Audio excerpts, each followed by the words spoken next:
Everyone আসসালামু আলাইকুম। আমি সঞ্জিদা বলছি চিটাগং থেকে। কেমন আছেন আপনারা সবাই? আশা করছি ভালো আছেন। আল্লাহর অশেষ রহমতে আপনাদের সবার দোয়া আলহামদুলিল্লাহ আমিও ভালো আছি। চলে আসলাম আপনাদের জন্য নতুন আরেকটা ব্লগ ভিডিও নিয়ে। আশা করি আজকের ভিডিওটা আপনাদের ভালো লাগবে। সকাল থেকে ভিডিওটা শুরু করেছি। আপনাদের ভাইয়া লাল আটা এনেছে, মানে ব্রাউন আটা যেটা বলে আর কি। তো ওইটা দিয়েই হচ্ছে আজকে সকালে নাস্তাটা তৈরি করে নিয়েছি, যেহেতু আজকে বন্ধ, ঈদে মিলাদুন্নবী 12ই রবিউল আউয়াল উপলক্ষে বন্ধ।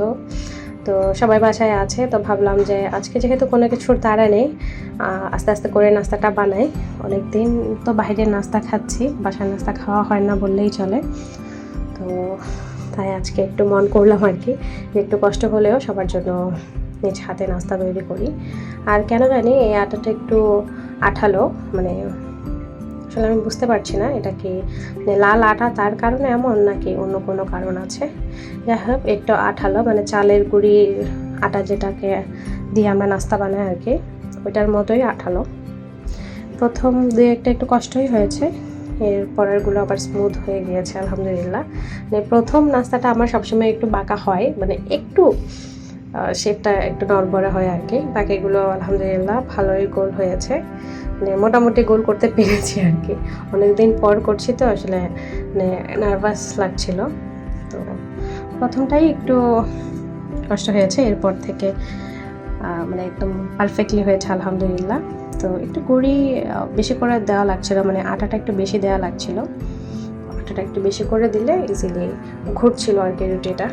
আর রুটি যখন হাতের ইশারায় ঘোরে তখনই ওটা পারফেক্ট গোল হয়। আমার নর্মালি রুটি মেকার টেকার এগুলো হচ্ছে আমার মনে হয় যে আমার হাতে যেটা বানাবো ওইটাই হয়তো মানে বেশি যত্ন করে আদর করে বানানো হয়, ওইটাই বেস্ট হবে। আসলে আপনাদের ভাই আমাকে অনেকবার বলেছে যে একটা রুটি মেকার নিয়ে নাও, তাহলে আর সকালে নাস্তা বানানোর ঝামেলাটা থাকবে না, মানে কষ্ট হবে না, খুব সহজেই করে নেওয়া যাবে। তো যেহেতু একদমই সময় পাই না, তো ওইটাও আসলে করতে ইচ্ছা করে না। তো দেখি কি করা যায়। আসলে মাঝে মাঝে চিন্তা করি যে নিয়ে নিই, তাহলে বাহিরের আর অস্বাস্থ্যকর নাস্তাগুলো খেতে হবে না। আর ফ্রোজেন নাস্তাগুলো অনেক এক্সপেন্সিভ হয়, এগুলো আসলে মানে আমাদের মধ্যবিত্তদের সাধ্যের বাইরে। না চাইলে কিন্তু পারবো, কিন্তু হ্যাঁ যে ইচ্ছে করে না আসলে অপচয় করতে। টাকা ইনকাম করতে অনেক কষ্ট হয়।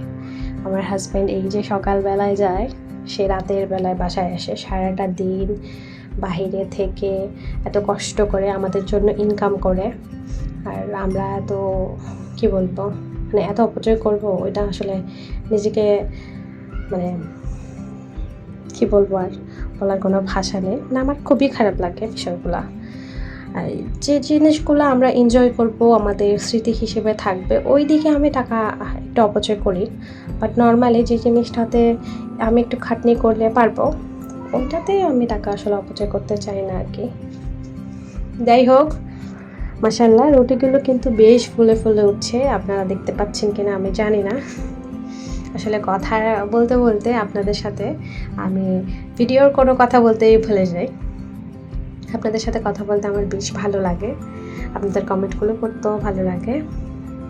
যাই হোক, মাশাআল্লাহ রুটিগুলি কিন্তু যথেষ্ট ফুলে ফুলে উঠছে, ভালোই লাগছে। আসলে রুটি যখন বানাবো তখন যখন ফুলকো ফুলকো হয়, মানে নিজের কাছেও ভালো লাগে যে রুটিটা গোল হয়েছে।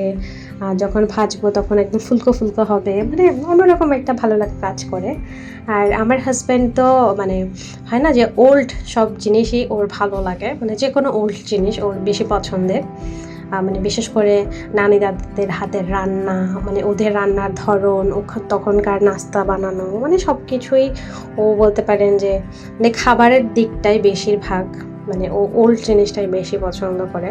তখনকার স্টাইলে নর্মালি হচ্ছে আমরা যেভাবে করি এরকম মশলা ওই রকম মশলা, ওইটার চেয়ে ও নর্মাল যেটা হয়, মানে বলতে পারেন যে মা দাদির হাতের রান্না মতো নর্মাল মশলা বাটা পাটাই বেটে রান্না করো, ওইগুলো একটু বেশি পছন্দ করে। তেমন এটাতেও লাল আটা ব্রাউন আটা যাই বলেন না কেন, মানে লাল আটার রুটিটা সে খুব বেশি পছন্দ করে। যাই হোক, সবাই কিন্তু চা দিয়ে খেয়ে নিয়েছে। তো আমার আবার মনে হচ্ছিল যে না মুরগির মাংস আছে, আমি নিজেও ভাতটা খাবো আর আমার ছেলেকেও খাইয়ে দেবো। আমার ছেলে আসলে অন্য কিছু দিয়ে তেমন একটা খেতে চায় না, একটু মুরগির মাংস হলে ওকে একটু নাস্তা খাওয়ানো যায়। আর এদিকে দেখেন আমার সাঙ্গ পাঙ্গগুলো সব চলে এসেছে, ভেবেছে আমি কি খাচ্ছি। তো ওদেরকে একটু ভিডিও করলাম, যেহেতু জানলা বন্ধ, পর্দা দেয়ানো, মানে এসি যেহেতু ছাড়ানো আছে জানলা তো আর খুলতে পারবো না, তাই সকাল থেকে রুমের লাইটই জ্বলছে।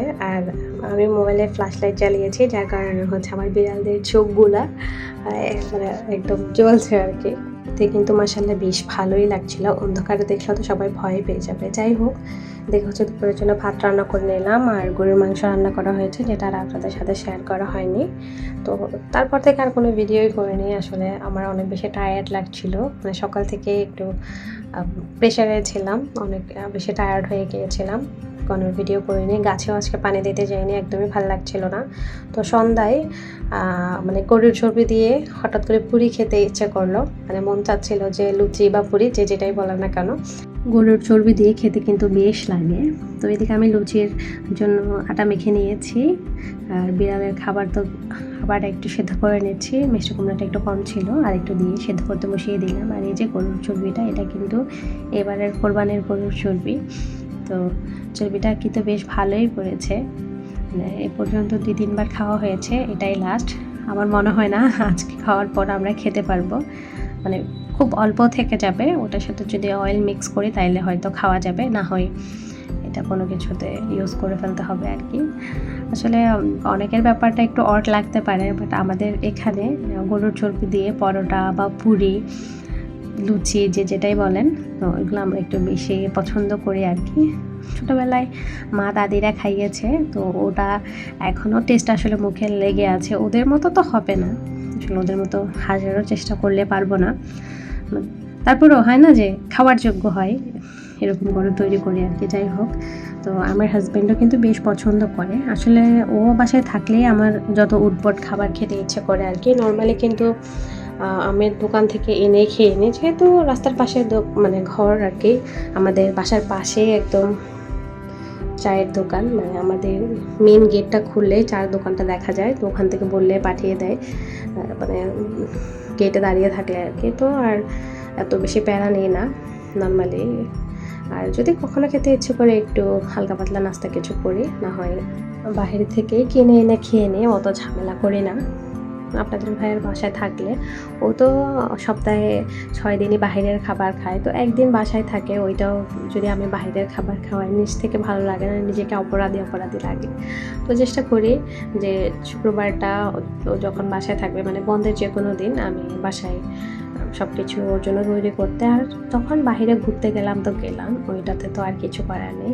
যাই হোক, আমি কিন্তু বেশ খানিকটা লুচি ভেলে নিয়েছি, আর এর মধ্যে দেখলাম যে গরুর চর্বিটাও মেল্ট হয়ে গিয়েছে, তো খুব সুন্দর একটা স্মেল বেরিয়েছে আসলে, মানে চর্বির স্মেলটা আমার এত বেশি ভালো লাগছিল ওই সময়। আর যদি মানে খাওয়া যেত আর কি, আমি হয়তো নিয়ে 1 চামচ খেয়ে নিতাম, বাট এটা তো আসলে করা যাবে না। যাই হোক, আমার কথা শুনে হাসবেন না আপনারা কেউ, আসলে আমি আজকে পাগলের মতো কথা বলছি, কিন্তু যেটা সত্যি সেটাই বলছি। তো সুন্দর করে লুচিগুলো ভেজে নিয়েছি। প্রথম লুচিটা আমার কখনোই ফুলকো হয় না, আমি জানি না এটা কেন হয় আমার সাথে। তো মানে যখনই আমি বিশেষ করে ভিডিও অন করি, তখনই আমার লুচিটা ফোলা বন্ধ হয়ে যায়। আমার আসলে বিষয়টা কেমন যেন খারাপ লাগে আর কি। তো মাঝে মাঝে একটু ফুল ছিল, তো তারপর আমি কি করলাম, একদম ভিডিও করাই বন্ধ করে দিয়েছি, মানে 2-1টাই আপনাদের সামনে ভেজেছি আর কি, বাকিগুলো আমি অফ ক্যামেরাই ভেজে নিয়েছি, কারণ ওই যে ফুল ছিল না, কারণ কেন জানি আমার মনে হচ্ছিল আমার লুচিও আমার সাথে শত্রুতামি করছে, ও বলছে যে তুমি কেন ভিডিও করছো। আর মোবাইলটাও আসলে অনেক গরমে মাঝে মাঝে হ্যাং হয়ে যায়, যেহেতু চোলার ধারে আসলে এত বেশি গরম থাকে, এমনিতেই গরম পড়ছে, তার মধ্যে গ্যাসের একটা এক্সট্রা গরম তো আছেই, সব কিছু মিলিয়ে আর কি মোবাইলটা এত গরম হয়ে যায়। মাঝে মাঝে আমি মোবাইলটা ডিপ ফ্রিজে ঢুকিয়ে দিই 4-5 মিনিটের জন্য, তো তখন মোবাইলটা একটু ঠান্ডা হয়ে যায়। যাই হোক, আমার কিন্তু প্রায় অনেকগুলো লুচি ভাজা হয়ে গেছে আপনাদের সাথে গল্প করতে করতে, এটাই লাস্ট। এরপর কিন্তু আমি চুলাটা অফ করে দেব, মানে আর ভাজবো না, কারণ এটা হচ্ছে যে মানে এমন একটা খাবার, এটা গরম গরম খেতেই ভালো লাগে, এটা ঠান্ডা হয়ে গেলে একদমই ভালো লাগে না। তো আমি সবাইকে গরম গরমই দিয়ে দিয়েছি, আমার শ্বশুর, আমার ছেলে সবাই খেয়ে নিয়েছে, তো এখন আপনাদের ভাইয়ার জন্য আর আমার জন্য নিয়ে যাচ্ছি। তো চাও সাথে সাথেই বানিয়েছিলাম, অন্য চুলায় চা বসিয়ে দিয়েছিলাম বিড়ালদের খাবারটা নামিয়ে। আর এখন আরও 2-1টা লুচি নিয়ে নিব, গরম করে যেগুলো ভেজেছে সেগুলা। আর এই তো এটা দিয়েই সন্ধ্যার নাস্তাটা আজকে সেরে এলাম। সন্ধ্যার নাস্তাটা কিন্তু বেশ মজা হয়েছে, মাশাআল্লাহ মাশাআল্লাহ। যাই হোক, এখন একটু বিছানাটা ঝেড়ে নিচ্ছি। এটা কিন্তু পাড়াই ছিল, জাস্ট একটু ঝেড়ে নিলাম আর কি, যাতে মানে হয় না যে কোনায় কোনায় আসলে অনেক বালি থেকে যায় নর্মালি। তো আমার মনে হয় যে একটু সব কিছু নিচে নামিয়ে সুন্দর করে বিছানাটা ঝেড়ে যখন আবার মানে বেডশিটটা যখন আবার বিছিয়ে দিই, তখন একদম মনে হয় যে আমি এখনই বেডশিটটা বিছিয়েছি, মানে এরকম একটা ফিল আসে আর কি। তো ইনশাআল্লাহ আগামীকালকে বেডশিটটা চেঞ্জ করব, আজকে আর চেঞ্জ করলাম না, কারণ অত বেশি নোংরা হয়নি আসলে। আর আমার ছোট ছেলে খুব কমই নোংরা করে, আর কোট বালিশগুলো ওই দিন আসলে চেঞ্জ করব করে করা হচ্ছিল না। তো ভাবলাম যে কোট বালিশটা একটু নোংরা হয়ে গিয়েছে, মানে এইটার উপর যত অত্যাচার আমি আর আমার হাজব্যান্ড করি, বিশেষ করে পা দিয়ে রাখি, মানে কী বলবো। আর আমার বিড়ালরাও সব কিছু মানে ওদের যত গায়ে নোংরা আছে আর কি, ওরা এটার উপরেই দেয়, মানে ওদের পায়ে পার্কিং থেকে যে ময়লাগুলো নিয়ে এসে ওরা এখানে স্ক্র্যাচ করে। তো ভাবলাম এটা একটু চেঞ্জ করে দিই।